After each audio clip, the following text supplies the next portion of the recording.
Isaranganao magnaraka ny fahitalavitry MBS amin'ity arivariva ny tinainy fa 20 ny volana febroary taona 2020 sy 2020 ity tonga so indray rato amin'ny fotoagna ny vaovao asaina ampanajana ianao anaraka ny vaovaontsika hatramin'ny farany vaovao makasiky ny lafy ny fampandrosoagna avy hatrany ny isy ny fanavaozagna ny lakan-drano jiaby any amin'ny faritry Besarety iny ty toeragna ty moa izay malaza indrindra eto Antananarivo amin'ny resaka fahadoboagna izy koa fa avy mahalegny araka izany dia atao béton ny lakan-drano amin'ny faritry Besarety iny fantatra moa izany nandritra ny fivoriagna izay nataon'ny commune urbaine Antananarivo sy ireo tompon'andraikitry amin'ny izany tamin'ity andro niany ity isan'ny voakasiky ny asa ihany koa ny lalagna jiaby izay miazo ny lalam-pirenena faharoa ny lalam-pirenena fahatelo ary ny lalam-pirenena fahefatra iny famatsiam-bola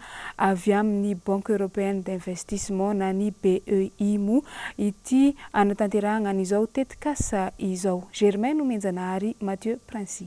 Ho fandrindrana ny fanatanterana ny asa fanamboarana lakan-drano manodidina ny Besarety boriboritany fahatelo commune Antananarivo renivohitra izay miainga avy any amin'ny Rasalama miazo ny La Rotonde ka hatreny Ambodimanga dia nampiantso ireo mpiara-miasa sy ny mpiara-miombonantoka ny teo anivon'ny commune urbaine izay notarehiny lefitra voalohany ny ben'ny tanàna Olivier Randrianarso nahitana ihany koa ny foibe mpitondrana ny asa vaventy na ny direction des travaux publics DTP ny commune Antananarivo renivohitra sy ny DTMI na ny foibe mpitondrana ny fitaterana sy ny fifamezivezena andrenivohitra. Tapaka nandritry ny fivoriana fa ho atomboka ny asa fanaovana ny béton ho an'ny lakan-drano eny amin'ny manodidina ny Besarety izay aharitra enim-bolana ka hatramin'ny herintaona. Ho avoazina tanteraka ihany koa ireo lakan-drano rehetra ankoatra ny fanadiovana mahazatra ny commune urbaine Antananarivo. Izy kosa ny asa tao amin'ny alina mba tsy isiny ny fanelingelenana ho an'ny fifamoivoizana. Isan'ny voakasiky ny asa ny amin'ny lalana miazo ny lalam-pirenena faharoa izay mirefy 5.5 kilometatra, ny lalam-pirenena fahatelo mirefy 10 kilometatra ary ny lalam-pirenena fahefatra mirefy 7 kilometatra. Tsy ho tapaka avokoa fa misy fotoana kely fotsiny mety ho tapaka ka izany io nanao tonga ny antom-pivoriana androany mba ahafahan'ny rehetrarehetra zany miomana ahafahan'ny commune mampilaza miloha raha misy ny fahatapahana fa tsy aharitra ela le fahatapahana zao. Ny lalana moa zany dia arakaraka le izy raha tsy resaka fa tsy Besarety manokana antsika tafiditra anatin'ny route nationale numéro 2 dia io zany atao béton manomboka eo amin'ny Rasalama mandrapatonga ao amin'ny eo amin'ny Bodimanga Varatoa io zany fa ny ankoatran'izay dia enrobé daholo na goudron moa filazantsika mazatra le izy dia voakitika amin'izany ny chaussée sy ny trottoir dia ny assainissement koa zany tsy maintsy miaraka amin'izay foana mpamatsy vola izay voavoana mpamatsy vola dia tsy nisarasara koa moa tsika misy mpamatsy vola dia zao le izy vao totoza dia tanterahana le izy amin'izao. Tonga nandray anjara avokoa ny eo anivon'ny Samva, ny Jirama, ny ATT, Telma sy ny direction régionale des travaux publics, ny police municipale. Marina fa efa tetikasa tamin'ny taona 2010 sy 2020 izy ity saingy izao vao feno ny famatsim-bola avy amin'ny Banque Européenne d'Investissement anatanterahana ny asa araka ny fanazavany ny DTP ny commune urbaine Antananarivo. Tompon'anjara koa ireo délégué ny boriboritany voakasika dia ny boriboritany fahaenina, boriboritany fahadimy, boriboritany fahatelo ary ny boriboritany voalohany miaraka amin'ny ben'ny tanàna ny Sabotsinamehana. Efa vita avokoa ny fanadiadiana rehetra izay raisy ny bureau d'étude Antanana miaraka amin'ny commune urbaine Antananarivo makasika izao asa fanamboarana izao. Fa nampivalamboetry ny olo jiaby teny amin'ny manodidina ny Magro Beoririka iny ny zakanandalo tamin'ny maraindray teo nahitana zavatra miendrika grenady teny amin'ny trano be akaiky ny Magro tamin'ny maraindray teo. Avy eo moa izy ity nisy namindra tamina andrin-jiro araiky teo an-toerana ihany araka ny fanampanazavagna izay voaray dia mpamafalalagna maraindray ireny no nahita an'izany ary nampandre avy hatrany ny polisy izay misagna ny fifamoivoizagna eny an-toeragna efa tonga teny an-toeragna ihany koa moa ny mpitandro ny filaminagna nangala an'izany zavatra miendrika grenady izany ary nitondra azy atao fagnadiadiagna marina ahafantaragna ny tena izy mariny momba any izay. Nory fitiavagna no teny an-toeragna sy Manora Andriamalala. Ny ororo ny vahoaka teny amin'ny Macrobeoririka androany maraina nanoloana ny fahitana ilay zavatra mendrika grenade na engin izay tsy nipoaka teo ny poto lehibe ivelan'ny Macro. Raha ny fanazavany olon-tsotra nanontanianay tao amin'ny tranobe ny fanelan'ny Macro no nahitana io zavatra io voalohany, avy eo nisy nametraka teo amin'ny poto ivelan'ny Macro. Nanomboka tamin'ny enina sasany hatramin'ny 5 sasany izay nisehon'izao zava-misy izao dia nofefen'ny polisy ny faritra manodidina misy an'io engin io. Efa niverina amin'ny andraikiny avokoa moa ny mponina manodidina ny Macro. Rehefa vita ny asan'ny mpitandro ny filaminana teny antoerana. Efa mipetraka tetsy le grenade. En fait le izy tsy mipoaka. Tsy fantatra aloha satria le goupille efa tsy teo tsony. Le zavatra kely iny. Fa le izy tsy mipoaka. Dia le izy koa efa tsy amin'ny état initial tsony fa efa zavatra efa pepo tsy fantatro. Zay ny zavatra hita teo. Fa raha fanazavana nentin'ny namana anankiray zany nahita le izy. Tsy teo ny tena nahitana an'iny tamin'ny voalohany. Fa tetsy ambadika tetsy amin'ny trano rahitsy. Efa niraisiraisin'ny olona be da be tany io zay vao tonga teo. Fa zany hoe teo moa zany no niantso le polisy ny circulation satria izy nanisany nandray le izy nametraka anazy teo. Eo izy zareo hoe grenade io. Dia tonga dia namefy zareo namefy le banderole. Dia teo zay vao gaga hoe fa nisy inona nga io no nasina fefy dia hoe grenade io tsy mahazo ale. Dia tsy nahazo nandeha daholo le olona zany tsy afaka nandalo. Ny aviny tsy fantatray fa le toerana nisy azy no hitanay hoe io le grenade zany. Raha fa nitangorona ny olona dia nanatona koa zahay dia nijery. Tsy fantatra koa inona ny tena tanjo le olona. Sarotra be ny teny an'izany hoe fampiorona sa tsy. Tokony efa reny mivoaka ety dia misy tanjona tiana atao eo fa tsy fantatra. Ohatra ny fampiororona vahoaka fotsiny le izy. Satria le izy raha vao tsisy gopinga zany ohatrany hoe matahotra daholo ny olona. Sao dipoaka io dia hoe mbelanareo. Fampiororona fotsiny zany. Dia tsy fantatra hoe inona ny dikany resaka politika ve sa resaka hoe misy fohity tany amin'ny anina tany dia tiana velona tsy haiko. Mety hoe misy zavatra ambadika ihany. Ahoana moa zany grenade nipetraka fotsiny ety amin'ny Macro ety mety amin'ny eritreritako anoka hoe mety misy politika tsy haiko. Zavatra iray miendrika grenade antsoina hoe engin raha ny nambaran'ny polisym-pirenena. Araka ny fanazavana hatrany mpamafalalana nahita io zavatra io tokony tamin'ny enina sasany maraina. Ny antson'ny polisy misana ny fifamoivoizana moa ny mpamafalalana. Ny polisy misana ny fifamoivoizana indray avy eo no ny antson'ny mpitandro ny filaminana sy ny polisy siantifika. Efa lasan'ny polisy no entina natao fijerena manokana ny engin. Aorian'izay vao fantatra raha tena grenade tokoa na tsy io zavatra io araka ny nambaran'ny polisym-pirenena hatrany. Izay ihany koa no hidirantsika amin'ny lafiny tsy fandriam-pahalemana nitrangana fanafian-jiolahy ny tany amin'ny Ambodrapeto Itaosiny tamin'ny matonaly ny sabotsy lasa teo tokony tamin'ny 1 ora matonaly. Jiolahy izay andiany maromaro tsy nisy nagnano saritava moa izy reto ny tety tokantrano 3 very tamin'ny izany lasan'izy ireo ny volamena maromaro niaraka tamin'ny vola 3 hetsy ariary sy ny fahita lavitry ary ny finday ihany koa. Jessica Miray no mitatitra ny fanadihadiana. Eo amin'ity lafiny tsy fandriam-pahalemana ity dia saika velotaraina avokoa amin'izao ny ankamaroan'ny malagasy amin'ny afitsoky ny tsy fandriam-pahalemana. Fa efa saika manerana ny nosy mihitsy ary saika isan'alina dia ahenoana fanafiana foana na izany an-tanàn-dehibe na ambanivohitra. Ny sabotsy alina teo izao dia nitrangana fanafian-jiolahy tao Ambohidrapeto Itaosy tokony tamin'ny 1 ora. Andian-jiolahy maro mirongo-basy sy tsy misarotava no nanafika tokantrano 3 tamin'io alina io. Ka fantatrary fa lasan'ny jiolahy tamin'izany ny firavaka volamena maro, vata fahita lavitra sy finday ary vola mitentina 3 hetsy ariary. Ny antso vonjy manodidina no nampandreny mpitandro ny filaminana. Ka nisiany fifanenjehana ary nahalavona ny iray tamin'ireo jiolahy tao anatin'ny fifampitifirana tamin'ny mpitandro ny filaminana.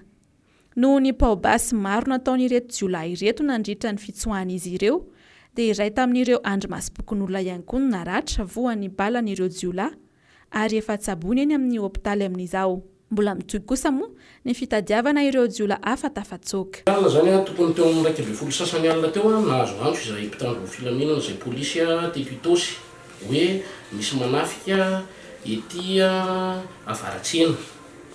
Dia rehefa tonga teny moa ny polisy zany le manao patrouille amin'ny alina dia efa somary savonivoro ny olona zany.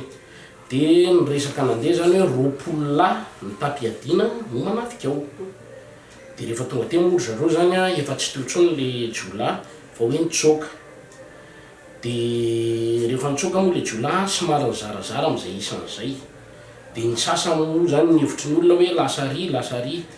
Dia nirosy tamin'izay fanenjehan'izay zany mpitandro filaminana, nisy ny nandeha tongotra moa, nisy ny nandeha an'le fiara tsy mataho-dalana.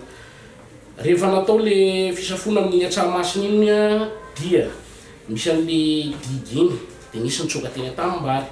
Vao nahita an'le fiaran'ny polisy moa zareo dia nitifitra zany. Rehefa nitifitra zareo dia niaro tena zany ny mpitandro filaminana dia tsy maintsy nitifitra koa.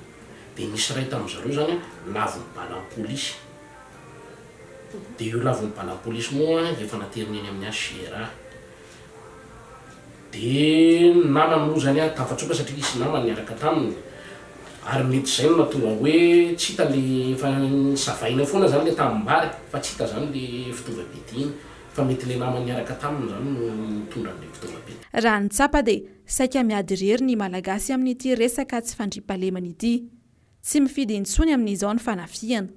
Manjaka ihany koa ny sintomahery sy ny aripaosy eny an-dalana. Manjaka toy izany ihany koa nefa ny fanafiana ny lalam-pirenena. Ny fanafian'ny jiolahy mitety tokantrano efa mangany fotsiny, fa indrindra ny fanafian-dahalo. Mandry tsy lavo loha araka izany amin'izao ny malagasy, fa sady miady amin'ny tsy fisiana no miady amin'ny tsy fandriampahalemana ihany koa. Toy n'izay resaka tsy fandriam-pahalemana izay hatrany dia nagnano fanambarana androany ny avy eo anivon'ny fiangonana katolika fa ametraka fitoriana mikasika ilay herisetra izay nahafatesana pretra araiky tany Mahitsy tany. Manameloka tanteraka ny tsy fisian'ny fandriam-pahalemana, manao antsoavo hijerena ifotony fitaovam-piadiana satria efa miverimberina fa any mpitandro ny filaminana ihany no ampiasain'ireo jiolahy matetika. Karakaran'izay ny votoatin'ny fanambarana izay nataon'ny fiangonana katolika tamin'ity androny any ity. Jessica Miray. Manao antsoavo ny fiangonana katolika manoloana ny tsy fandriampahalemana sesilany misy ato amintsika amin'izao. Fataorian'ireny herisetra niatra tamin'ny pretra iray teny Mahitsy ireny tokoa mantsy ny sabotsy 9 febroary lasa teo dia tsy hipetraka amin'izao ny fiangonana fa ametraka fitoriana. Notifirina avy teny ambony moto nitondra azy ny pretra Ratodsoa Nicolas ary mbola no isakitsahana avy eo rehefa nody hamonjy ny trano fonena ny teny Mahitsy raha avy nizaraka amin'io iny. Manoloana izany indrindra dia manao antsoavo ny fiangonana katolika ny hijereny fotony ny filaminana satria efa naverimberina foana ho hatrany ny fiangonana fa any mpitandro ny filaminana ihany ireny fitaovam-piadiana ampiasain'ny jiolahy ireny matetika. Toy izao araka izany izay fanambarany Monseigneur Audon Marie Razanak'olona izay. Ny nahatonga anay hiteny tahaka an'izao ary dia noho ny fahafatesan'ny pretra anankiray teny Mahitsy. Voatery zahay teny dia tsy zahay ihany nefa ny manana hoe olona maty voan'ny herisetra ka namoy ny aina tahaka ny nahazo any mon père Ratodsoa Nicolas izay niarany tsy fandriampahalemana. Teo anaty an'izay tsy afaka ilaza zahay fa zahay ihany no manana ny namoy ny aina. Eo amin'sehatry ny samy fiangonana kristianina izahay rehefa nifampidinika amin'ny fotoana maro dia maro ihany koa ireo mpitandrina na pastora namoy ny aina tany ambanivohitra any no io tsy fandriampahalemana io. Eo amin'ny fahasalamana moa henitsika ianareo ihany no milaza an'izay dia ireo zay famonoana sy fakanakeriny ireo mpitsabo ka vokany maro ny tsy mipetraka amin'ny toerany tsony ireo olona ireo. Amin'sehatry ny fanabeazana ihany koa maro ireo mpanabe mamoy ny ainy dia any ka tsy mahatamana olona nipetraka amin'ny toerana misy toa-javatra manahirana tahaka an'izay satria mamelombady aman-janaka ihany koa. Ohatrany ireo zavatra ireo dia filazana fa fandriam-pahalemana mahakasika ny ara-sosialy ny tena betsaka amin'ireo. Ary nyteny tamin'ny mpiandraikitra ny fandriam-pahalemana sy ny fiarovam-pirenena hoe ho anareo zandaro izy, polisy sy miaramila na tsotra zany na manamboninahitra, be ny resy hita ataonareo toy ny firaisana tsikombakomba amin'ny dahalo sy ny mpanao rasy, miseho amin'ny fivarotana bala sy ny fampanofana basy ary ny fampiororoana ny tantsaha any ambanivohitra. Ary ny mahazatra ataonareo izy dia ny fanorana soferana erany lalana. Enoy ny teny masina Joany Batista manao hoe fadio fanaovana keriny sy ny kolikoly ary mahaiza mianina amin'izay karamanareo. Ao amin'ny Lioka 7:4 io. Ary tadidio ary ny velirano nataonareo ho an'ny tanindrazana ho izy ianareo tamin'izay. Ianareo rehetra ireo natao hiaro ny aina nefa sanatrian'izay lasa mpamono lozany eza. Raha tsy ahivina, nisy fanafiana tao mahitsy ny aliny sabotsy sy febroary tokony ho tamin'ny fitora sy sasany. Trano mpanao mofo lehibe iray ao mahitsy no nisy nanafika. Maty voan'ny balan'ireo jolany tompony ilay trano mpanao mofo. Sendra nandalo kosa ny pretra Nicolas tamin'io fotoana io ka avy dia norarafan'ireo jolany tifitra ihany koa. Nahiditra hôpitaly mopera Nicolas, saingy herinandro taty aoriana dia tsy tana ihany koa ny ainy. Raha ny fantatra dia efa nisy valo no voasambotra tamin'ity raharaha ity. Eo amin'izay lafiny tsy fandriam-pahalemana izay hatrany dia gadra folahy no nilefa avy tamin'ny fonjany Tsirono Mandidy tamin'ny sabotsy 12 ny volana febroary folakandro teo.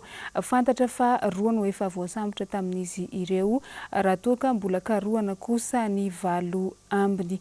Araka ny fanazavana ihany moa dia fantatra fa efa matipaika izao filefasana izay noketriketreny ireto folahy ny fonja tao Tsirono Mandidy ireto satria taoriany navitahan'ny fotoam-pivavahana izay fataon'izy ireo isaka ny sabotsy no nanatanterahan'izy ireo an'izany filefasana izany. Edena Elia Mathieu Princy. Vaky ny sabotsy 12 febroary lasa teo tokony tamin'ny 4 tolakandro ny fonjany Tsirono Mandidy ary gadra folahy no tafatsoaka tamin'izany. Raha ny fanazavana azo avy any an-toerana dia taoriany fanimpom-pivavahana no tanterahana tao amin'ny maison centrale tany an-toerana no natafatsoaka azy ireo. Efa fanao isaky ny sabotsy ity fotoam-pivavahana iarahana amin'ireo voafonja ity. Rehefa tapitra nefa izany ka nivoaka ny varavarana ireo mpitoroteny dia nanararoatra nanao amboletra nivoaka ihany koa ireo voafonja mahery ny 50 isa. Ny folo tamin'ireo no tafatsoaka ivelan'ny vavahady. Tsy vitan'ny tsoaka ireo voafonja fa nanao erisetra ireo mpiambina ny fonja ihany koa, toy ny fampiasana vatokely itorahana azy ireo, ny fampiasana hazo maranitra hatramin'ny maloto na fangaro sakay ary nafafin'izy ireo teny amin'ireo mpandrarahany fonja. Vokany mpandrarahany fonja maromaro no naratra. Somary nanansarotra ny fisamborana satria ny fangaro tamin'ireo mpivavaka ireo gadra ireo. Vokany ny roa ihany no voasambotra tamin'ireo folahy tafapritsaka. Mbola karohana kosa ny valo ambiny ka ireto avy ny anaran'ireo valo lahy mbola karohana ireo mba ahatonga ny rehetra ho mailo raha sendra mahita olona mety ayaina mialokaloka eny anivo ny fiarahamonina. Rabenaivo Emile Rochelle, Nomenjanahary Manase, Randria Herinarivo Josepha, tokony aina Tantely Mampionina, Alize, Rakotondravelo Etienne, Rakotoarivelo Jean-Victor, ary Iary Vonjiny aina. Mariana moa fa ny efatra amin'ireo valolahy tafaporitsaka ireo dia voapanga hiasa anterivozina noho izy ireo izay tompon'antoka tamin'ny fanafiana amin'ny tapiadina sy ny von'olona. Everina ho fandosirana efa nomanina ity nitranga tao amin'ny fonjany Tsirono Mandidy ity satria na ireo fitaovana nampiasain'ireo gadra aza dia efa matipaika avokoa. Etsy ankilany efa fantatra ireo voafonja fa misy fotoam-pivavahana toy izao rehefa sabotsy ka ino no nararaotin'izy ireo. Fa andeha Ianko any amin'ny distrika ny tsaratanàna iny anao atao agnatin'ny izao vaovao magnaraka izao tsaratanàna izay voalaza fa malaza ihany koa nanjeky ny resaka fakana ankeriny raha tatoato izay avitra soamantsara androany alatsinainy marandray ireo olo efatra izay nalain'ny dahalo ankeriny natao takalonaina tany amin'ny distrika ny tsaratanàna voalohany iny anisany tamin'izany moa ny chef-zapin'ny tsaratanàna voalohany izay araiky tamin'ireo efada izay nisy nangala ankeriny ary raha tsy ahivagna dia tamin'ny fahavalo ny volagna febroary lasa teo no nalain'ny dahalo ankeriny ireto olo efatra ireto araka ny loharanom-baovao avy any an-toeragna ihany moa dia salama tsara tsy misy ahegna ny fahasalaman'izy ireo na dia hita fa somary reraka aza no ny raha zay nianjady tamin'izy ireo nandritra izay fotoagna nakana ankeriny azy izay.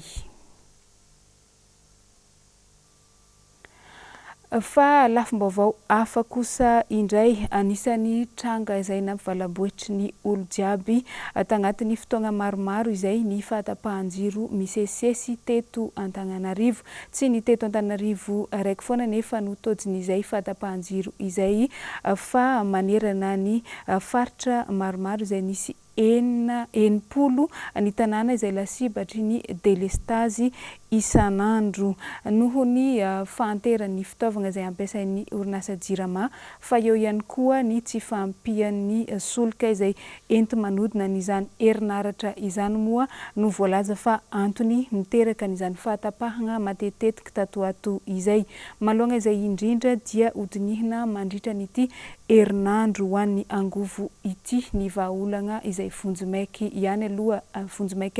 ihany aloha atreto izany izay iarahana amin'ny tompon'andraikitra isan-karazany sy ny teknisiana ihany koa ary ny mpiara-miombonantoka amin'ny izany eny amin'ny panorama Andrainarivo no anatanterahagna n'izany dinika izany mandritra n'ity herinandro ity teny antoeragna anoro fitiavagna sy Mano Randriamalala nagnano ny fanadiadiana. Tranga iray mampijaly ny mponina saika manerana Madagasikara ny resaka fahatapahan-jiro isanandro. Ny fiainana ankapoben'ny mponina mihitsy no tena lasibatra izany. Mahatratra enimpolo isan'ny tanàna lasibatry ny fahatapahan-jiro isanandro eto amintsika amin'izao fotoana.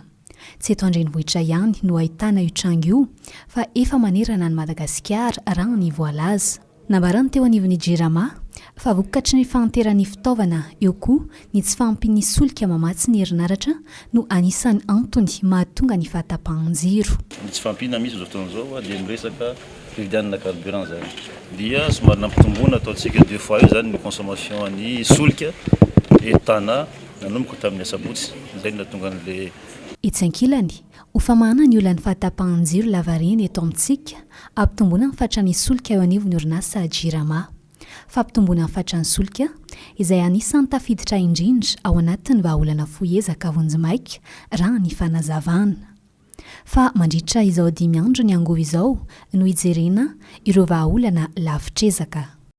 Naka fepetra vonjimaika ny tenanay zany niaraka tamin'ny mpiandraikitra tao amin'ny jirama na nampitombo ny stokny solika zany mba tsy hisotsony ity delestage aloha eto Antananarivo ity. Nosokafana tamin'ny fomba ofisialy androany teny amin'ny panorama Andrainarivo ny herinandro ny angovo ny arahan'ny jirama sy ny mpiara-miombonantoka aminy.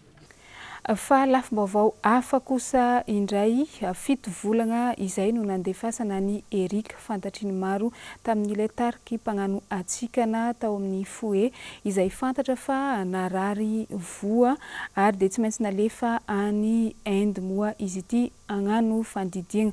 Raha ny zava-misy araka ny nampitain'ny mpiara-miasa amin'ny sy ny fianakaviana akaiky azy izay nanao famoregna mpanao gazety tamin'ny niany folakandro teo moa dia tsy mbola nisy ny fandidiana izay natao tamin'ny Erika Fouye mandraka ny any ity fa dia ny lafiny fagnanaovana ny dialyse hatrany no niainany nandritra izay. Nisy ny olana samihafa sy ny lalana maro izay tsy maintsy nandalovana ary dia mbola misy ihany koa ny tolo-tanana izay ataon'ny fianakaviana sy ny olona akaiky any Erika Fouye. Hoarantsika ny fanadihana amin'ny sariny Mathieu Princy.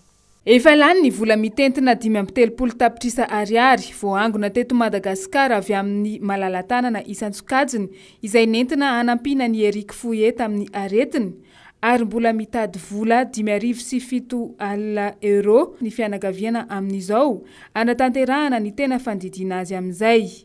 Nandritra izay 7 volana nandehana ny Erika tany Mumbai renivohitry Inde izay dia tsy mbola nisy mihitsy fandidiana natao azy noho ny antony maro samihafa fa niaina tamin'ny dialyse isaka ny 2 andro hatrany izy hatramin'izao. Voatery niakatra fitsarana intelo miantaona manko i Erika Fouye sy ny mpanaraka azy raha vao tonga tany Mumbai ho ny fanazavana. Lalana izay tsy maintsy lalovana mialohany hanaovana ny fanoloana taova mba hisorohana ny mety ho fitrandrahana taova tsy ara-dalàna izay adian'ny fanjakana indiana mafy amin'izao. Betsaka noho izany ny vola tsy maintsy nolanina ny hatrehana izany, teo ihany koa ny fanafody tsy maintsy novidiana. Miaraka amin'ny Erika Fouye ihany ny vadiny izay hanome voa iray ho azy sy ny zaobaviny izay hanome aty hanoloana ny any Erika izay efa simba ihany koa. Ankoatra io moa dia misy diabeta ihany koa Erika ka izay no isan'ny nampitarazoka ny fitsaboana azy. Marary voa Erika ary ny voa anjoazao dia izy ankoa mihitsy tsy mifonctionne intsony zany. Nisy andraikitra be dia be nataon'ny fanjakana tamin'ny alalan'ny evasana, misy nataon'ny olona mpanao asa soa. Erika zany tsy Erika ny RTG, tsy Erika Fouye fa Erika Madagasikara. Tao anatin'izay dia azo daholo ny taratasy rehetra zany fa mandeha makany Mumbai Erika tamin'ny 7 volana Jolay. Rehefa tonga tany naverina indray rehefa nadiadiana medikaly rehetra tao amin'io hôpitaly io. Somary sahirana ihany tao anatin'izay zavatra izay satria ny fanjakana tany Inde dia tsy nanao intsony famindrana voa kaboraraka. Ahora moa hoe famindrana voa kaboraraka ny hôpitaly fanaraka tatina nianana tany dia tsy maintsy miakatra tribunal miaraka amin'ny Erika Fouye sy ilay olona ame an'ilay voa na amin'izao fotoagna izao efa vonona ny zavatra rehetra, efa vonona ny olona hanome taova azy saingy ny hoety manana amin'ny fandidiana indray no tsy misy ka hanaova ny mpiara-miasa sy ny fianakaviany antsoavo amin'izay malalatanana rehetra. Nitondra ny fitarainany manokana ihany koa ireo zanany telo vavy izay nosoloany haingo-tiana vavy matoan'ny tena. Zakany rehetra izay efa nanakanay indrindra fa ny evasana sy ny gouvernement dia mbola mangataka aminareo izay mba fitaka fa mbola ilainay izy dia misaotra amin'ireo izay efa nanome fa mbola efatoreo izay mbola nanome. Fa nikoragna ny vantana tamin'ny alalan'ny appel vidéo tamin'ny tambazotra tserasera Facebook ny Erika Fouye tamin'ny fotoagna izay nagnanaovana ny famoriana mpanao gazety teny amin'ny tranombokim-pirenena ny teny Anosy iny. Nisy ny 4 moa izay nataony iantsona manokana an'ireo malalatanana sy ny vahoaka malagasy jiaby agnano an'izay tolo-tanana ho fitsaboana azy izay. Hoarantsika vetrany.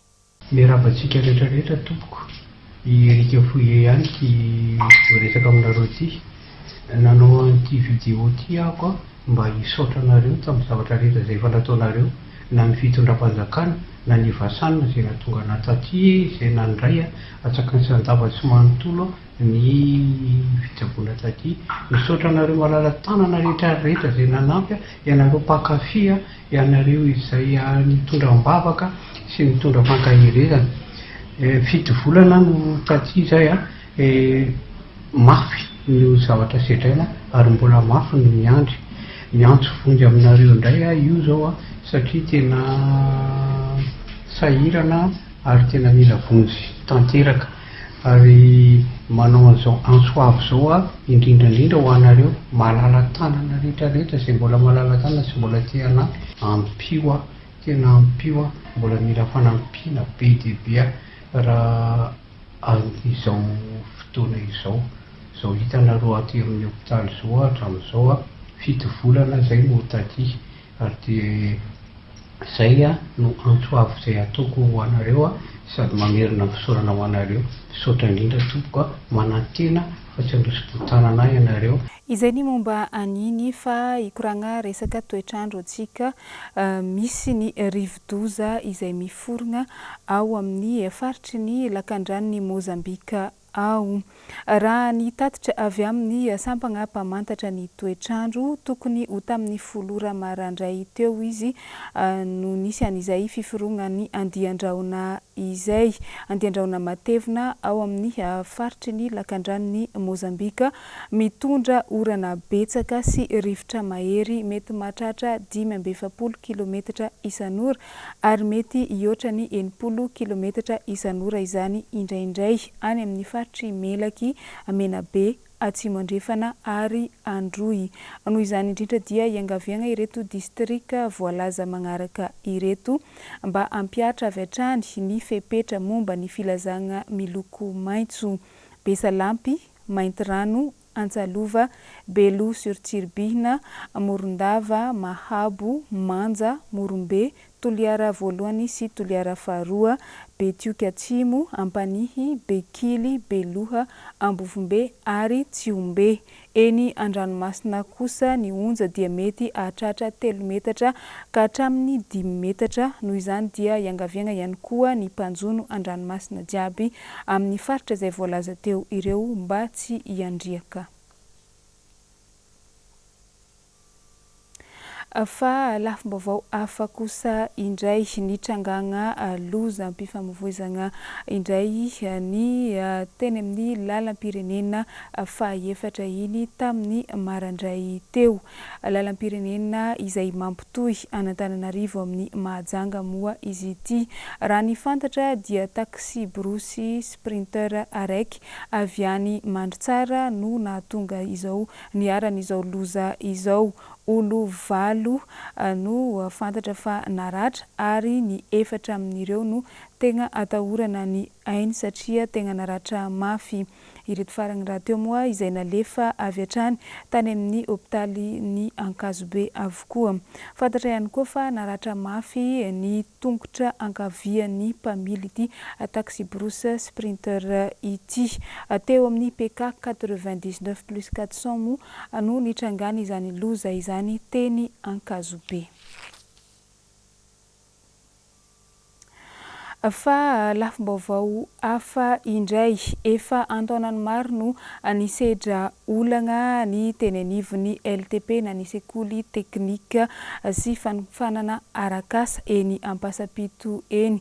Tafiditra tagnatin'izany ny fanteran'ny fitaovana fa eo ihany koa ireo fitaovana izay na eo aza dia tsy ampy loatra. Anisany sakana tsy ahafahan'ny mpianatra manotosa antsakany sy andavany ny fianarana izay ataon'izy ireo moa izany. Ankoatra izay ihany koa dia ny olany faratsian'ny lalana miditra any amin'ny sekoly.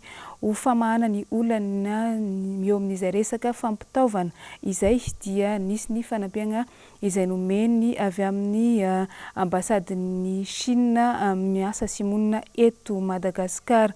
Hojerena manokana ihany koa amin'ny fotoagna any afara ny momba n'izay lalagna ratsy miazo an'ity sekoly LTP eny Ampasapito ity. Noro fitiavagna Mano Randriamalala. Tao anatin'ny taona maro izay nisedra olana teo amin'ny lafiny fampitaovana ny sekoly teknika sy fanofanana arakasa Ampasapito. Ohatra amin'izany ny tsy fahampiana sy ny fahanteran'ny fitaovana ampiasaina eo anivon'ny sekoly. Zary lasa sakana tsy ahafahan'ny mpianatra manatontosa amin'ny tokony ho izy ny fianarana. Ankoatry ny olana eo amin'ny lafiny fampitaovan'ny mpianatra, mbola olana hafa ihany koa anefa ny faratsy ny lalana mandidina sy miditra ny sekoly. Ny olana nisedran'ny école moa dia ohatran'ny efa tenenina matetika foana ihany le resaka hoe tsy fampino fitaovana ohatr'izany reny ihany nefa ny hitana ihany ny hevitra eny tena eny. Fa depuis des années efa vers 70 tany nefa tsy voafehitsony le izy satria squatterisen'le olona daholo le tanàna lycée technique daholo iny rehetra iny dia amin'izao tsy voafehitsony efa depuis des années manolona izany ary nanolotra fanampiana ny ambasady ny sinoa androany fanampiana ahafahany mpianatra manatontosany fianarany atsakany sy andavany hojerena manokana kosa ny momba ny lalana ratsy raha ny voalaza aoriana fahazahoana fitaovana dia mazava ho azy zany fa hiatsara noho ny teo satria ireo fitaovan'ireo dia manaraka ny teknôlôjia norme internationale zany ary manaraka norme internationale dia afaka hitatra zany le fahalalan'ilay ankizy tsy mijanona amin'ilay ancien teknôlôjia fa mba mahita zavatra avy any velany afahany eto atoerana nefa mampiasa ny zavatra io tsara ny manamarika fa anisan'ny olana tsy hahafahan'ny mpianatra mandroso lalindalina kokoa sy manao ny fikarohana eo amin'izay tontolo ny fampianarana izay ny tsy fampiny ny fitaovana dia iny ihany koa no nandesitsika namarana ny vaovao tamin'ity matonala ity tompo-kilasy tompoko vavy ankasitrainanao nanaraka izany hatramin'ny farany amaray koa ny fotoanantsika jiaby eto amin'ny fampalalam-baovao mametraka ny veloma mandrapitafa amintsika indray ny tenako veloma tompoko